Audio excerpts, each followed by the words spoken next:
Olá, amigo internauta, olá, telespectador, bom dia, você que está nos assistindo nessa manhã, bom dia, você que nos acompanha também pela internet, você que pode assistir pela internet qualquer hora do dia ou da noite no nosso programa. Para isso, você pode assistir nosso programa pelo site dolanepatricia.com.br, o nosso programa sempre com assuntos especiais atuais para você. E hoje nós temos uma entrevistada muito especial, nós iremos conversar com a professora Geisa Pimentel, da Universidade Federal de Roraima. Ela que é doutora em ciência política e nós iremos estar conversando sobre questões relacionadas à violência no sistema prisional em todo o país, na região norte, aqui em Roraima. Ela que é minha professora de mestrado, um grande prazer tê-la aqui no nosso programa. E você pode estar participando pelo telefone 991 11 37 40 e também estar nos seguindo pelas redes sociais. Lembrando que o nosso programa tem o patrocínio da Clínica Derma Roraima, da loja Menina Mulher.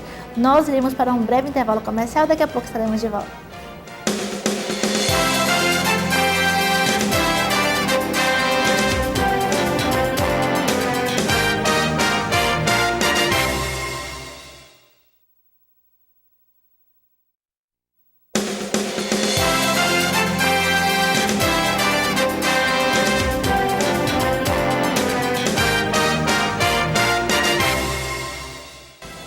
Estamos de volta com o programa Conhecendo o Seu Direito, aqui pela TV Cidade, canal 28, nosso encontro marcado. Todas as terças e quintas, 7 da manhã, eu sempre estou aqui aguardando você.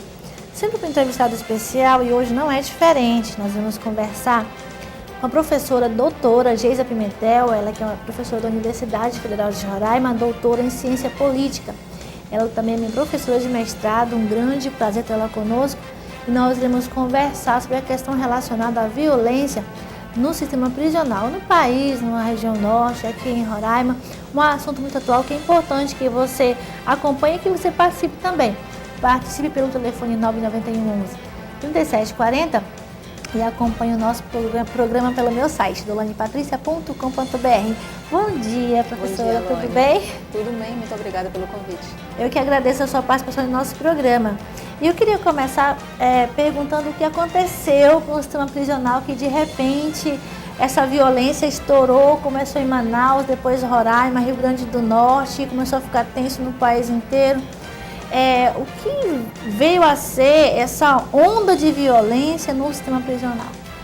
Bom, Dolane, esse é um fato que ele já vem se acumulando há muitos anos, né? O sistema prisional ele já vem sofrendo de muito tempo com essa questão do inchaço populacional. Então, houveram algumas tendências de melhorar o sistema, algumas leis, algumas coisas que a própria Senasp, o Ministério da Justiça, tentou fazer, mas isso não foi suficiente para a quantidade de pessoas que o sistema estava recebendo, né?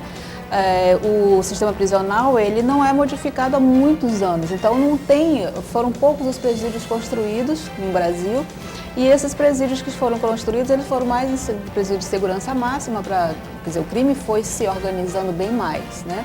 E aí precisava colocar algumas pessoas, separar da sociedade e foram construídos alguns presídios de segurança máxima. Claro que isso, por mais que se construa presídio de segurança máxima, os outros também têm que receber aquela condição de melhoria de estrutura física, entendeu? Condições para que as pessoas que estivessem lá tivessem um preparo para voltar para a sociedade, e isso não foi suficiente. O Estado não foi capaz de fazer isso o suficiente para poder atender essas pessoas.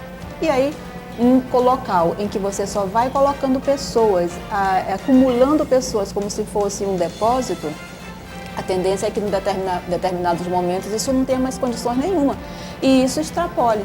Foi o que aconteceu. Então nós tínhamos já indícios de que em algum momento isso ia extrapolar. Não com essa condição que foi bem mais séria do que nós imaginávamos. Então isso para nós realmente foi um choque pela condição da violência que foi empregada nesse momento.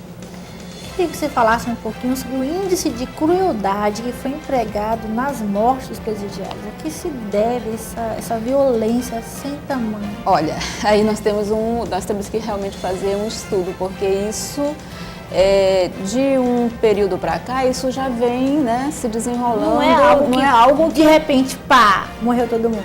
Não, mas Na verdade, a gente tem aqui uma questão de poder, né? Quer dizer, Roraima, Amazonas, estavam fora do eixo Rio-São Paulo, que eram os locais que a gente via realmente que aconteciam as grandes rebeliões, mas que não tinham tanta crueldade como a gente vê.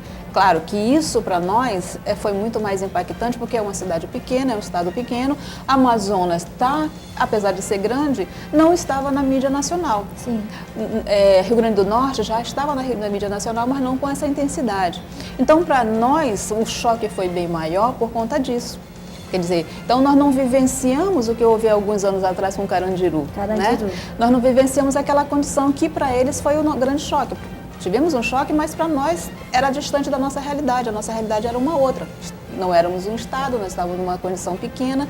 A nossa penitenciária foi construída para uma outra condição. Não é a que está servindo hoje, quer dizer, nós temos hoje ela recebendo todo tipo de delitos, né? Criminosos com delitos diferentes. E isso faz com que as pessoas se relacionam com outras condições que não as que elas estavam acostumadas. Por exemplo, é diferente de uma pessoa, de um pai de família, e acontece muito, e a gente não pode colocar aqui bandido, todo mundo é bandido na mesma proporção, acontece de um pai roubar para dar de alimento. E para onde que ele vai? A penitenciária. Para a mesma condição em que estão os outros. Então, alimentícia, né? Isso é diferente, são condições diferentes, mas é a única penitenciária que nós temos e aí o sistema prisional tem que receber. A justiça condena, tem que receber. Então, onde que ele vai? Vai parar na penitenciária agrícola. Então, para nós, foi muito mais impactante, porque é um estado pequeno de uma condição pequena. Mas as pessoas que estão ali já vêm de uma condição, de um sistema que Rio e São Paulo já existiam, que eram as facções criminosas. Então, nós temos aí poderes de facções sendo trabalhados dentro do nosso presídio. Qual assim é a sua visão sobre a questão relacionada à superlotação dos presídios? Claro que não justifica, mas como você vê essa questão da superlotação dos presídios? Olha, a Senasp, a gente já tem na universidade, aqui em Roraima, a 5ª turma de um curso chamado Segurança Pública e Cidadania. O Ministério da Justiça começou lá em 2006 a querer trabalhar com os operadores do sistema de segurança, policiais civis, policiais militares, corpo de bombeiro, né? Depois abriu para guardas municipais, depois entraram os guardas de presídio e os carcereiros. E aí, por último, nós estamos recebendo já policial civil, policial rodoviário federal e assim. E aí nós temos esse pessoal sendo capacitado para entender essa questão da segurança pública. Bom, e aí, passados 5 turmas, a gente tem aí uma média de 250 pessoas que passaram por nós lá dentro da universidade, é um grupo de professores que trabalha com isso. E todos eles já vêm falando, desde 2007, que o sistema de segurança que nós temos nos nossos presídios, eles não têm mais capacidade para receber a quantidade de pessoas que nós temos recebido, né? E isso, precisamos construir mais presídios? Bom, se pensarmos nesse tipo de sistema de segurança que nós temos, sim, nós temos que construir novos presídios e realmente melhorar a condição dos presídios que existem, porque não tem condição, num local em que pode receber 750, ter 1.500. Então, nós temos 750 a mais. E aí estoura esse problema que aconteceu agora no início do ano, e aí vem a pergunta, onde colocar mais esses 750 para dar condição do sistema, né, da nossa penitenciária agrícola receber exatamente aqueles que são necessários lá dentro e que têm condição de receber. E separá-los. Nós não temos. Nós não temos um local adequado. Então, realmente, há necessidade de construir para poder realmente construir pequenos presídios, separando por condições de crimes, né? Então, a gente tem aí a condição, e aí o judiciário tem muita gente capacitada para pensar sobre isso, de que forma vai separar por determinados crimes. Porque não é justo você colocar o pai de família que rouba para comida junto com o traficante de drogas. Exatamente. Então, nós temos aqui condições diferentes que precisam ser analisadas, precisam ser pensadas. Tem uma pergunta que é unânime dos nossos telespectadores e internautas. Por que o preso não trabalha no Brasil? Bom, Primeiro que é uma questão de lei, né? Então nós não temos leis, as leis não são adequadas para a gente poder fazer com que eles trabalhem. Mas existem algumas que são trabalhadas para remissão de pena, né? Então a gente tem aí a cada 3 dias trabalhado, diminui um dia de pena, mas isso é pouco ainda em condição da quantidade de pessoas que nós temos. Isso. E segundo, nós não temos a cultura de receber esse preso em determinadas instituições para que ele possa trabalhar e automaticamente pagar a sua pena. Então, essa questão da diminuição da pena por trabalho, ela fica a desejar porque nós não temos empresários que queiram receber, órgãos públicos que queiram receber o apenado ou presidiário, como queiram chamar. E aí isso dificulta. Como você vai reintegrar essa pessoa à sociedade se ela não tem uma condição? É o primeiro ponto. Segundo ponto é que nós não temos nem o espaço adequado para recebê-los, como que nós vamos colocar eles para trabalhar e quem vai vigiá-los no momento de estar trabalhando, né? Porque se pensarmos bem, a Penitenciária Agrícola de Monte Cristo, quando ela foi planejada, ela tinha um foco. Sim. O foco dela era receber pessoas que fossem no sistema prisional e, ao mesmo tempo, condicioná-las para que elas pudessem voltar à sociedade trabalhando lá dentro. Então, Penitenciária Agrícola de Monte Cristo. Então, quem é de Roraima e quem conhece o sistema daquele momento sabe que funcionava a horta, funcionava a pocilga, funcionava a criação de galinha, a produção de ovos e tudo era feito pelos presidiários. A cozinha era abastecida com esses produtos e eles mesmos faziam toda a alimentação. Então, a partir do momento que você tem aquela quantidade de pessoas que ultrapassa a quantidade suficiente que ele estava planejado, você já não tem como colocar para trabalhar ali dentro. Onde vão botar para trabalhar? Quem vai vigiar? Se nós temos um quantitativo de pessoas que trabalham no sistema de segurança menor do que o necessário para tratar ali dentro. Então não tem como. Nós temos que arranjar fórmulas para poder melhorar o sistema. E isso não pode ser pensado somente pelo judiciário, que faz o papel, e a polícia prende, o judiciário julga e condena e vai lá para dentro. E quem é que faz o processo lá dentro para ressocializar? Porque a nossa lei está dizendo que ele tem que ser ressocializado. Mas como é que vai se ressocializar quando nós temos um quantitativo gigantesco e que não é suficiente com o pessoal que tem no sistema de segurança para trabalhar? Então, nós temos que pensar, judiciário, comunidade, policiais, a própria academia. Nós dentro da universidade temos a capacidade, temos pessoas trabalhando com isso e temos por baixo 200 especialistas em segurança pública formados aqui em Roraima pela Universidade Federal de Roraima junto com o Ministério da Justiça. Então, temos que buscar essas pessoas. Nós temos nessas pessoas ideias que podem ajudar a mudar o sistema de segurança. Nós iremos continuar conversando sobre esse assunto. Nós estamos entrevistando hoje a professora da Universidade Federal de Roraima, ela que é doutora em Ciência Política, doutora Geisa Pimentel. Nós vamos continuar com essa entrevista logo após o intervalo comercial. Daqui a pouco estaremos de volta.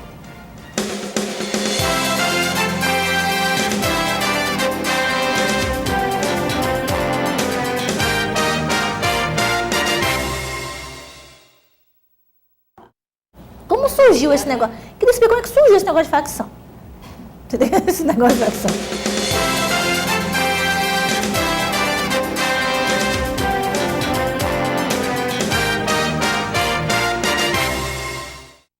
Estamos de volta com o programa Conhecendo o Seu Direito, conversando hoje sobre um assunto muito atual, relacionado à violência nos presídios, questões importantes que estão sendo tratadas com a professora da Universidade Federal de Roraima, doutora Geisa Pimentel, ela que é doutora em Ciência Política e minha professora de mestrado também. Um prazer muito grande tê-la aqui em nosso programa.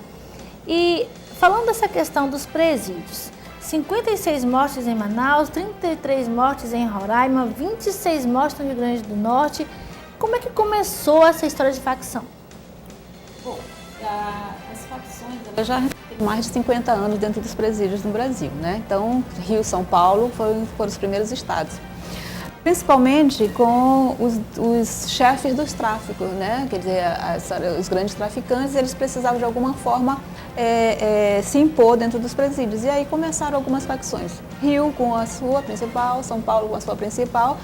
E depois que nós tivemos que separar alguns presos, que eles chamam de alta periculosidade, e para outros presídios de segurança máxima em outros estados do Brasil, quer dizer, separado do eixo Rio-São Paulo, essas facções elas foram se disseminando, né? Então foram chegando nos presídios até a região norte, nordeste, norte, nordeste, e aí nós temos a imposição do poder por parte de um grupo que precisa dominar os presídios. Então nós temos aí são grandes traficantes, são pessoas que precisam realmente se impor e precisam que o seu comércio, vamos dizer assim, continue mesmo ele estando dentro do presídio. Então aqui fora fica um grupo trabalhando e eles lá de dentro comandando. Então aí surgiram as facções e aí é realmente uma briga de poder.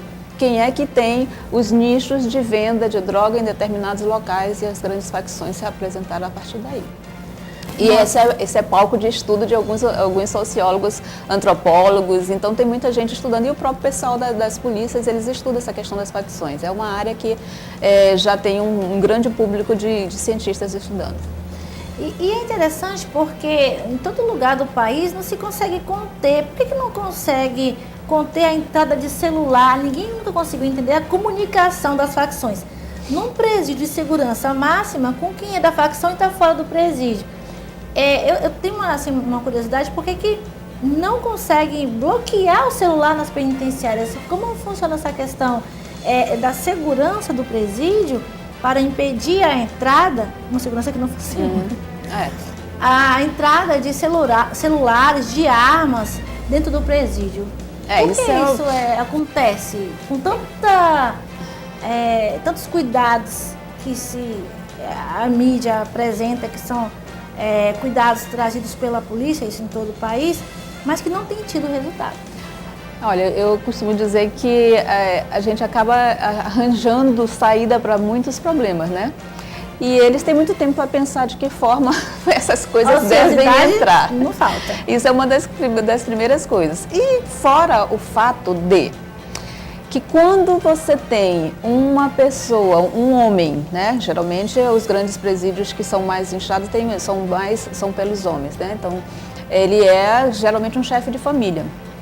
E o que a gente tem notado ultimamente, Dolane, é que a partir do momento que o pai de família ou o cabeça da família, ele é pego e vai para a penitenciária, alguém tem que assumir essa função na família.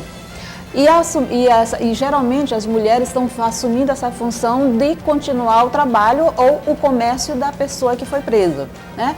E elas fazem praticamente quase de tudo para poder chegar com que chegue a determinadas condições para que os maridos que estão lá dentro. Então, celular, e aí tem uma série de coisas, isso não é de hoje que a gente sabe, esconde nas partes íntimas, entra na alimentação. Então, é um processo que é muito difícil num dia de visita você ter, vamos dizer aí, 500.000 pessoas para visitar e você tem um quantitativo de 30 pessoas para poder fazer a vistoria, quando tem 30.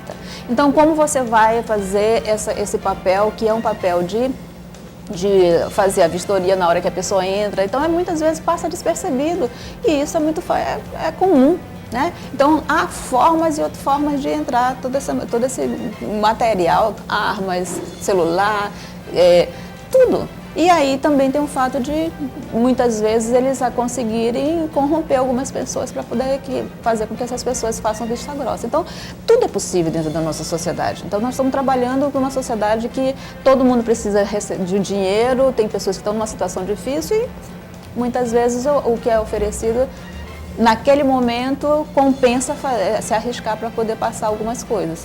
Que depois a gente sabe, quando é pego, é bem mais difícil quando está lá dentro. Então, a gente sabe que a situação da pessoa que é pega transportando também é uma situação crítica, né? Então a gente não tem muito o que fazer, senão melhorar o nosso sistema de vigilância dentro na hora da entrada, e aí, instalando as benditas portas, a gente pode, como tem nos aeroportos, como tem nos bancos, fazer uma série de coisas para tomar a condição. Mas isso precisa de uma reforma nos nossos presídios para que isso aconteça, né? Investir nessa parte de segurança também. Em termos gerais, como fica a responsabilidade do Estado no que diz respeito a essa violência nos presídios do Brasil? Bom, por lei, né, o Estado é responsável pelaquela pessoa que vai para dentro de um presídio, né? Então nós temos aí, é constitucional, né? Já temos, inclusive, pareceres do Supremo Tribunal que diz que que o Estado é responsável e se tem uma morte, o Estado tem que pagar pela vida daquela pessoa, né? É a mesma coisa, e eu disse de uma matéria também na Folha de Boa Vista, do Estado ser responsável por uma mãe que vai para a maternidade ter seu bebê e lá acontece de uma negligência médica ou qualquer tipo de negligência e a mãe morre. A família pode recorrer e pedir a indenização para o Estado, porque no momento que ela entra, o Estado é responsável pela saúde física daquela pessoa. A mesma coisa no presídio, então eles estão amparados por lei, né? E aí, qual é o papel do Estado hoje? É que sempre estamos esperando que aconteça alguma coisa para ir realmente tentar desfazer o mal que foi feito. A gente nunca está planejando antes, pensando antes, para a gente poder se precaver de problemas como o que aconteceu aqui. Não estou botando a culpa em ninguém, mas todo mundo já sabia que vinham fugindo presos sistematicamente dentro do nosso presídio. Então, alguma coisa estava errada. A gente tem que tomar isso como algo que está sendo, é uma mensagem que está sendo dita. Então a sociedade já vinha falando, os jornais já vinham noticiando, saía todo dia, saía na Folha de Boa Vista, saía em todos os jornais. Então a gente tinha algo que estava acontecendo. Então por que não tomou-se uma decisão e vamos realmente refazer o que tem que fazer? E aí nós temos, nesse momento, toda a bancada federal tem que se juntar, junto com a governadora, com o prefeito, com quem quer que seja, e tentar fazer disso um problema que é do Estado. Não é só da pessoa que vive lá com seu parente lá dentro, não é só da governadora, mas da bancada federal como um todo, deputados e senadores que podem trazer verba para a gente poder construir, melhorar, aparelhar, trazer condições para que também as pessoas que estão trabalhando tenham condições para poder trabalhar. Porque não adianta eu fazer concurso se ele não tem condição de armamento, se ele não tem uma condição de segurança de coletes com data de validade para que ele possa estar ali na frente, se ele não tem condições de se alimentar à noite, como é que ele fica, qual é a condição que ele está. Então tudo isso tem que ser pensado, porque o sistema de segurança não é só colocar ele dentro da penitenciária. Tem todo um suporte fora também que tem que ser pensado. E isso é um papel que a gente tem que fazer todos juntos, não só o judiciário. Muito bom. Muito obrigada pela sua participação no nosso programa. Adorei a entrevista. Com certeza esclareceu a dúvida de muitos telespectadores e internautas. Volte sempre com assuntos atuais para que possa trazer esse conhecimento para ser levado para a população e todos juntos aprendermos mais sobre as questões políticas do nosso Estado. Muito obrigada. Eu é que agradeço e a gente está sempre à disposição. Qualquer pessoa da universidade pode vir também com o seu programa e a gente está à disposição para ajudar no que for possível. Obrigada. Nós queremos agradecer você pela sua participação no programa de hoje, pela sua audiência. Obrigada a você que mandou mensagem, que está gostando do programa, que é muito importante, que possa continuar assistindo o nosso encontro marcadíssimo toda terça e quinta às 7 da manhã. E para você que não pode assistir pela TV, você pode assistir pela internet. Tem duas formas de você assistir o nosso programa. Pelo meu canal do YouTube, se inscreva lá, Dolane Patrícia RR. E também pelo meu site, dolanepatricia.com.br. No meu site também, você vai ter acesso aos artigos que eu escrevo semanalmente para a Folha de Boa Vista, sempre também com assuntos atuais, também levando você a conhecer os seus direitos. Nós queremos dizer também que você pode estar nos acompanhando nas redes sociais, Instagram, Twitter e Facebook. Nós queremos agradecer aos nossos patrocinadores, primeiramente agradecendo a Clínica Derma Roraima.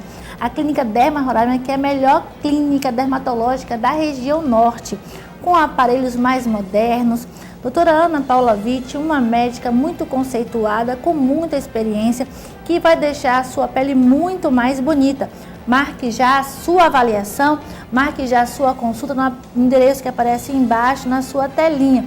E você poderá ter tratamento com laser, com peeling, com plasma.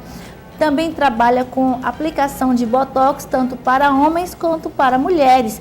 Conheça a Clínica Derma Roraima, Alameda Canarinho, a clínica da doutora Ana Paula Witt. Nós queremos também agradecer a loja Menina Mulher. A loja Menina Mulher tem roupas fantásticas para você. Ela nos veste a cada terça e quinta no nosso programa. E acabou de chegar uma coleção belíssima. Você precisa conhecer a loja Menina Mulher. Fica na Avenida dos Bandeirantes e os preços são maravilhosos. Você vai se vestir muito bem em qualquer ocasião em um preço que cabe no seu bolso. E a loja também tem vestidos belíssimos para ocasiões especiais e também para roupas esportivas para você que quer fazer um passeio e se vestir mais informalmente. Também tem roupas especiais para que você possa estar linda onde você for. Nós queremos também agradecer ao Ney Maison no Shopping Garden, ele que tem um espaço onde prepara delícias para nós, e você pode também conhecer o seu espaço na Avenida Villeroy, onde ele prepara as mais lindas festas de casamento, formatura e festa de 15 anos. Muito obrigada pela sua participação, não deixe de nos seguir nas redes sociais, de participar pelo WhatsApp através do telefone 991 11 37 40, sugerir quem você gostaria que estivesse no nosso programa, qual assunto você gostaria que fosse tratado. Esteja sempre conosco aqui, fique ligado, nos acompanhe e assista ao nosso programa aqui na TV Cidade. No próximo programa estarei de volta e eu vou estar aqui aguardando você. Até lá!